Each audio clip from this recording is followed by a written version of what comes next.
بسم اللہ الرحمن الرحیم۔ السلام علیکم ناظرین، میں ہوں جاوید چودھری۔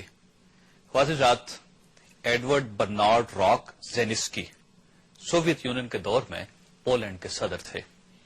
ان کی عادات امریکہ کے موجودہ صدر جارج ڈبلیو بش سے ملتی جلتی تھیں۔ چنانچہ 80 کی دہائی میں یورپ میں ان کے بارے میں بے شمار دلچسپ لطائف مشہور تھے۔ مثلا ایک لطیفہ صدر زینسکی کی طرف سے ملک کو بحرانوں سے نکالنے کے بارے میں تھا۔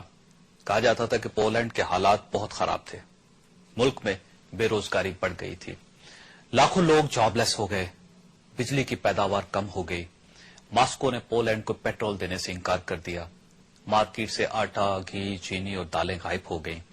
ارکان پارلیمنٹ نے زینسکی کی مخالفت شروع کر دی۔ میڈیا نے دبے دبے لفظوں سے زینسکی کو برا بھلا کہنا شروع کر دیا۔ جرمنی، فرانس اور برطانیہ نے پولینڈ کو دبانے کے لیے مشترکہ جنگی مشقیں شروع کر اپوزیشن جماعتیں صدر زینسکی کے خلاف اکٹھی ہونے لگی۔ ان تمام مسائل نے زینسکی پر یلغار کر دی اور وہ شدید اعصابی دباؤ میں مبتلا ہو گئے۔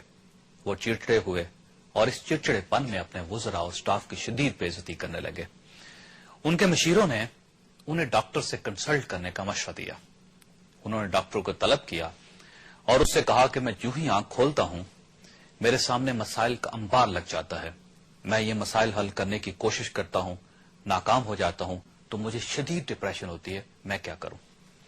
ڈاکٹر نے چند لمحے سوچا اور اس کے بعد عرض کیا کہ میرے پاس ایک ایسی دوا موجود ہے جس کی مدد سے آپ ملک کے تمام مسائل چٹکی بجا کر حل کر دیں گے۔ صدر زینسکی خوش ہو گئے اور انہوں نے ڈاکٹر سے کہا کہ مجھے فوراً یہ دوا دے دو۔ ڈاکٹر نے صدر کو لٹایا اور ان کے دونوں کانوں میں دوا ڈال دی۔ صدر کو سلام کیا اور واپس چلا گیا۔ دوا کے چند لمحے بعد صدر کی طبیعت میں خوشگوار تبدیلی آ گئی۔ انہوں نے اپنے سٹاف اور وزراء کے ساتھ خوب گپ شپ کی۔ وہ جنرل پبلک میں چلے گئے۔ عوام نے انہیں دیکھ کر اوئے اوئے کے نعرے لگائے اور انہیں اور ان کی حکومت کو برا بھلا بھی کہا، لیکن وہ مسکراتے رہے۔ صدر کا سٹاف ڈاکٹر کی کارکردگی پر حیران رہ گیا۔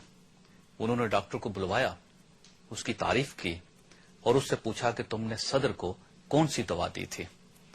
ڈاکٹر مسکرایا اور آہستہ سے بولا کہ میں نے صدر کے کان میں ایسی دوا ڈال دی ہے جس کی وجہ سے یہ 24 گھنٹوں کے لیے بہرے ہو گئے ہیں۔ وزیروں اور سٹاف نے حیرت سے ڈاکٹر کی طرف دیکھا اور ڈاکٹر سے پوچھا، ڈاکٹر صاحب آپ یہ کیا کہہ رہے ہیں؟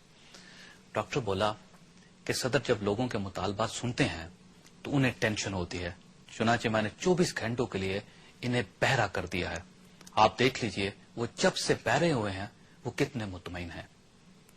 ناظرین، ملک کے مسائل جب بڑھ جائیں اور حکمران ان مسائل کو حل کرنے میں ناکام ہو جائیں تو پیچھے صرف وہی نسخہ بچتا ہے جو ڈاکٹر نے پولینڈ کے صدر کے لیے استعمال کیا تھا۔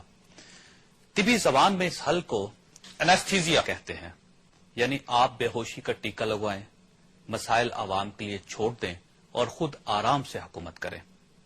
حضرات، آج پاکستان بھی ایک ایسی ہی صورتحال میں مبتلا ہے۔ پاکستان کے اندر سے بجلی، پیٹرول، گیس اور آٹا غائب ہو چکا ہے۔ بے روزگاری میں 30% اضافہ ہو گیا، مہنگائی 35% بڑھ چکی ہے اور ڈالر 80 روپے میں مل رہا ہے۔ ملک میں شہر شہر ہنگامے اور احتجاج چل رہے ہیں۔ لوگوں نے حکومتی پارٹی کے جھنڈے اور بینر جلانا شروع کر دیے ہیں۔ امریکہ کے فنڈ فار پیس جیسی تنظیمیں پاکستان کو دنیا کی 9ویں ناکام ریاست قرار دے رہی ہیں۔ پاکستان میں سیاست کا بازار گرم ہو چکا ہے۔ پاکستان مسلم لیگ نون اور پاکستان پیپلز پارٹی ایک دوسرے کے سامنے صف آ رہا ہیں۔ پنجاب سیاسی میدان جنگ بننے والا ہے اور وزیر اعظم کی تبدیلی کی افواہیں بھی پھیلتی چلی جا رہی ہیں، جبکہ دوسری طرف بھارت کے جنگی عزائم سامنے آتے چلے جا رہے ہیں۔ بھارت کے سیکرٹری خارجہ نے آج پریس کانفرنس کی اور اس پریس کانفرنس میں اعلان کیا کہ انڈیا نے ممبئی دہشت گردی میں پاکستانی شہریوں کے ملوث ہونے کے ثبوت پاکستان کے حوالے کر دیے ہیں۔ پاکستان نے بھی ثبوت ملنے کا اعتراف کر لیا ہے۔ غیر مصدقہ ذرائع کے مطابق ان ثبوتوں میں اجمل قصاب کا اعترافی بیان، دہشت گردوں کی ٹیلی فون کالز کا ریکارڈ اور اس کیمپ کی تفصیل موجود ہے جہاں ان دہشت گردوں نے ٹریننگ لی تھی۔ بھارت یہ ثبوت دے کر پاکستان سے ان لوگوں کو حوالے کرنے کا مطالبہ کر رہا ہے جو اس دہشت گردی میں ملوث تھے۔ ان لوگوں میں جماعت الدعوہ کے ذکی الرحمان لکھوی، مولانا مسعود اظہر اور حافظ سعید احمد بھی شامل ہیں۔